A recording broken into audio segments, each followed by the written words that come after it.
Hi everyone, I hope you guys are all okay. It's the end of another week, I can't believe it. Time is going by so fast. Work again has been absolutely crazy, but better week than last week, thank goodness.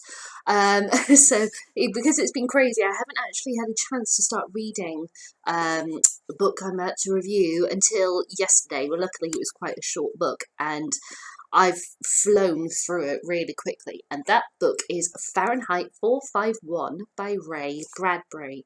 This is a book which, for about a year, it's been getting more and more of my attention, and it's a book that keeps on popping up in a book group that I'm a member of on Facebook, with people having kind of conflicted feelings, saying it's either absolutely brilliant or they're really struggling with it and such. And it's just been getting my attention more and more. So I thought I'd give it a go.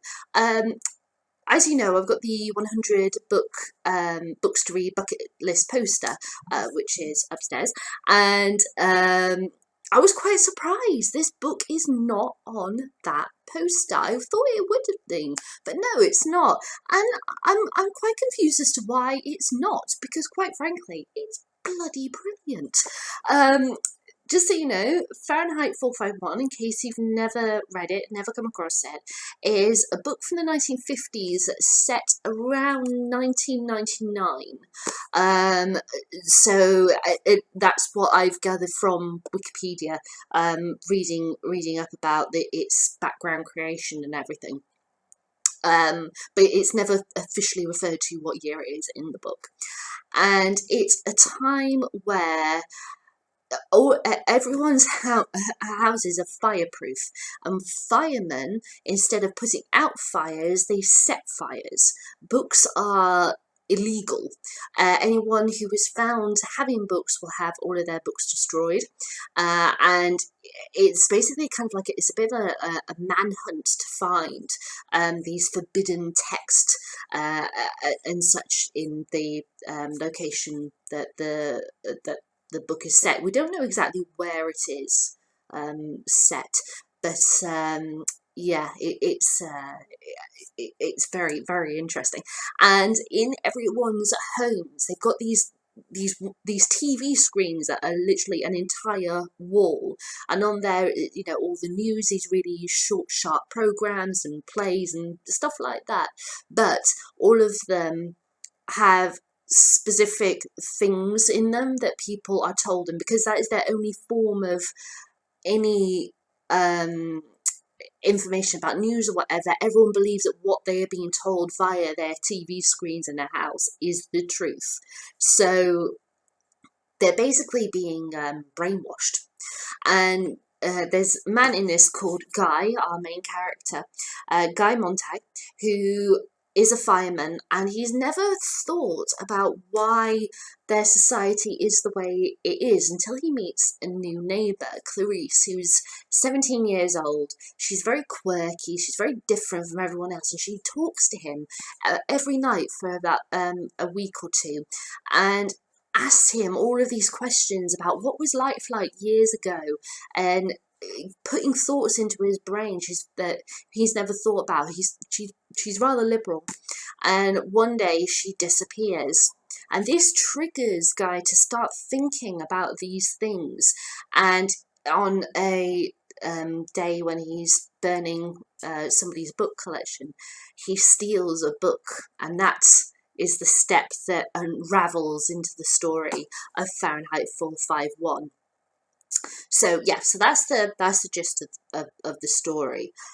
I was absolutely fascinated by this, how it's written, because firstly, he doesn't Ray Bradbury does something very interesting in that colour is so important in this book. I've never read any of his books before, so I don't know if he does this with other books or if it's just because of associated colours with fire and ash and such. He wanted colour to be really prominent in this book. I don't know, but he has this thing where he will describe a character, but he won't tell you what they look like. He will describe like the color of their skin, like Clarice. She's described as having palest milk white, almost snow white skin, and Guy, he has rather pinkish reddish skin because of the heat from the burning, because he's exposed to it all the time. And he talks about how dark like his hair is because it's caked in the ashes and everything, but he doesn't describe their frame. He doesn't describe certain, like, their like high cheekbones, colour of eyes, shape of eye, none of that. He literally just refers to a colour block, and that colour block is what you follow throughout the story, and how it may be changed, how it may be affected by the environment. It's such a clever technique. So I was completely taken aback by that. For a start of, I've not read that I can think of any other author who's done that kind of technique before. And also what I found so fascinating was that with this book, there's a lot of sections where it goes right into his head. And you get all of this, he's constantly got this like whirlwind of thoughts, of words, of key words that are just pumping through his head. So he has this almost like one word sentences, single word, sentences that are going through and repeating themselves. They're circling and circling and circling, and they go on for like a paragraph or more. Big chunk of text. So you'll see like 1, 2, 3, 4, that something something something, 1, 2, 3, 4, something something something, 1, 2, 3, and how it's, you can really get into his mind and trying to take in what's going on, and all of these questions that come up, and Clarice's question, and it's such an interesting technique to use, where you're going in and out of someone's thoughts and such in that way. And he doesn't give you any warning that he's about to do it as well. It's just boom, you're in his head, you're out your head, you're in his head, he's out your head, circle, circle, in, out, circle, circle. It can be quite jarring, but at the same time, I found it really fascinating, a technique to use. So yeah, I was really, really impressed by that. I absolutely loved Clarice. I thought she was this wonderful free spirit who's kind of floating about in the atmosphere around him. And she did remind me of how, obviously, in his world, because he sets fire to things, it's very harsh and hard and hot, and everything is bright yellows and reds, and then it crumbles and withers. He describes actually pages burning like butterfly wings folding in on themselves, and of course then ash will then fill in the air, and Clarice is like this wisp, this white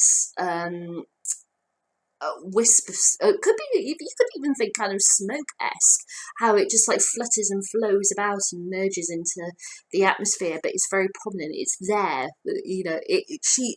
she is such a wonderful light in the dark.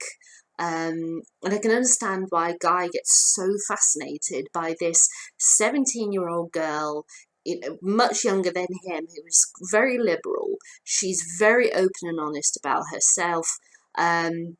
How everyone thinks she's so odd, her views on the world and everything, in a time which is really, really dangerous, where everyone is glued to their TV sets and just told this is the reality and you cannot think beyond this. She will happily think beyond that and shout it from the rooftops, basically, in front of everyone, but nobody listens to her. I absolutely love Clarice, and yeah, I was rather gutted by what Ray did to her. That it's sometimes you need a catalyst like that to make stuff happen. But Ray described her absolutely beautifully. The way that it's constructed and the ethical things that it asks questions about is wonderful. And I want to read you a bit to explain about the world and everything. And this is Guy talking to a man called Faber, who is involved with books, kind of collecting books and such, who he's gone to visit.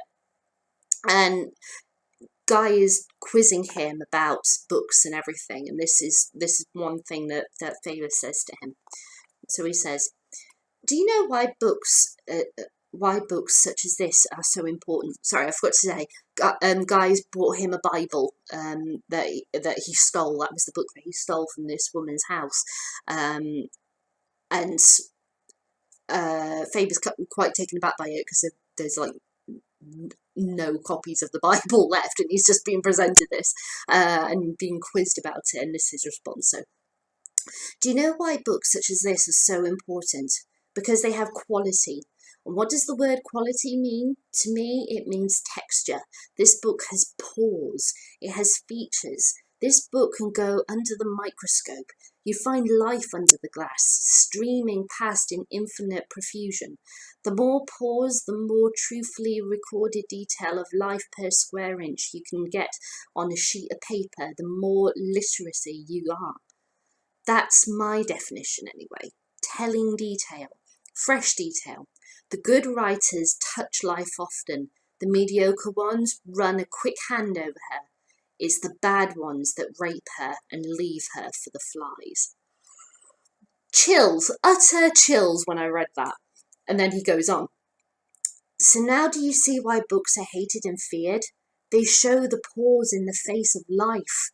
The comfortable people only wax moon faces, poreless, hairless, expressionless. We are living in a time when flowers are trying to live on flowers instead of growing on good rain and black loam.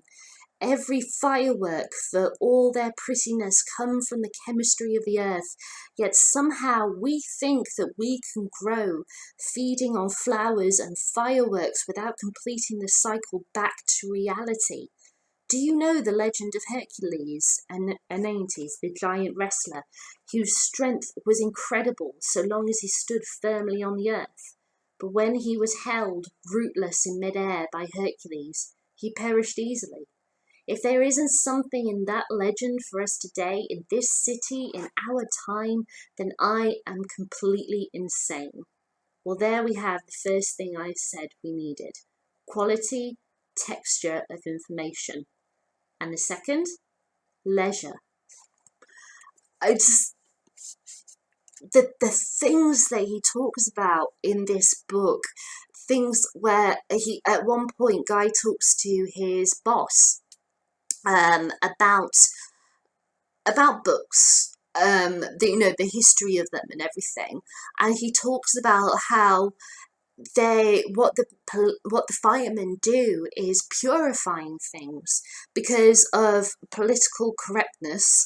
Everyone was looking at various things, and he's saying like how Uncle Tom's Cabin is offensive to black people, therefore burn it.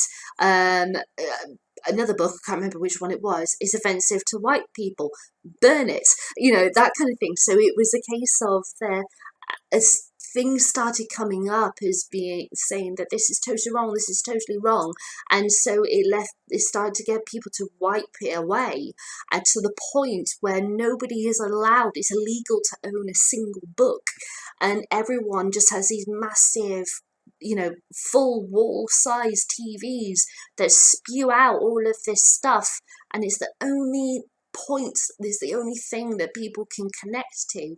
They become obsessed with it, but it's the only way that they can get information, and all that information is lies. It's an astonishing read, this, and it's quite scary, especially even in the past weeks to months, we've had more and more things come up about that it's like, oh, for God's sake, this is absolutely ridiculous. Like how I read an article, I think about a month or so ago, saying how Mary Poppins shouldn't be viewed, it should be blacklisted in a sense, or at least that's what comments from various things were saying. But this article was saying how negative it is a piece, because there's a point where Mary is hanging out with the chimney sweepers and with the kids, and she goes to put on her makeup, and of course she's covered in soot, and it's actually her makeup is actually soot, and she puts loads of soot over her nose, and it's a joke, obviously, that she's because she's covered in soot, and people this article was basically saying that is her blacking up. So blackface, kind of, is racist. And it's like, oh, for God's sake, that's ridiculous. And I read something actually earlier today where the oh gosh, what was her name? Wilder. Oh God, I've forgotten her name. How very bad of me, because it's just about to pass comment on it. The writer of the Little House on the Prairie books, how there's an award. Laura Ingalls Wilder, that's it. There's this award in her name, which goes out for children's libraries related award. I think it is a literary award related for children's literature in America, and it's always been her name associated with this award, and her name is going to be stripped from it because her books have got stereotypical depictions of like Native Americans and stuff like this, and it's like, it was a series of books written in the 1800s. How can you can't wipe away history. That's what it was. But it's frightening because that is what the basis of this book is. And this was a guy who was writing this in the 1950s, depicting 1999, and we're kind of there. This is so relevant. It's scary. It is a genuinely scary book. Like how Animal Farm last week was a really genuinely scary book to read. And just as with Animal Farm, I mean, I've only finished this probably about half an hour ago. Yeah. I can't stop thinking about it, and pretty much all this week, all I've been thinking about in my time away from the office, work and everything, is Animal Farm.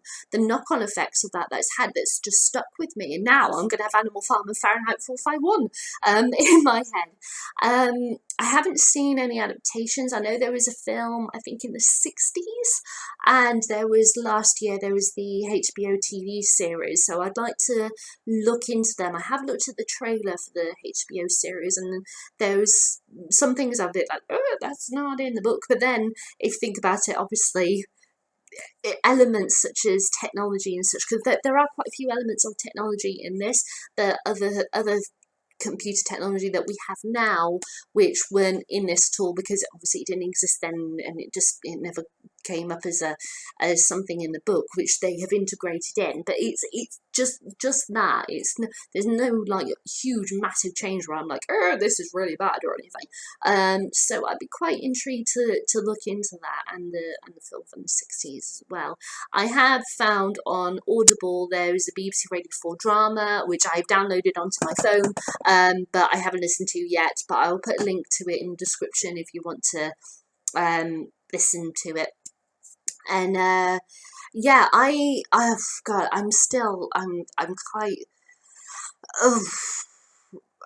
I'm blown away by this book. It was absolutely astonishing. As I said, the writing technique, using blocks of colours and not having fully formed people, so he's really in the mind of someone. The way that he writes it, the different ethical things that he brings in, and everything. It's just an absolutely astonishing book to read. Thank you, Ray Bradbury, for writing this. Wonderful, powerful piece. My God, the ending. Oh, that was wow. It was absolutely amazing. I can't believe this isn't on the 100 bucket list book poster that I've got, but then again, obviously it covers all different genres and there's only 100 spaces, so maybe that's why. But it's on mine, my personal list, and I'm really glad I read it. So thank you, Ray Bradbury, for writing this book. Alright, I can't think of anything else to say, so those are my thoughts on Fahrenheit 451. If you read this book, I'd love to know what you think. Leave a comment in the comments box below, or give me a thumbs up, thumbs down, entirely up to you, let you decide.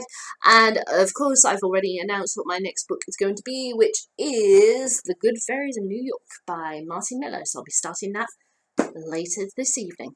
Alright then, guys. Bye!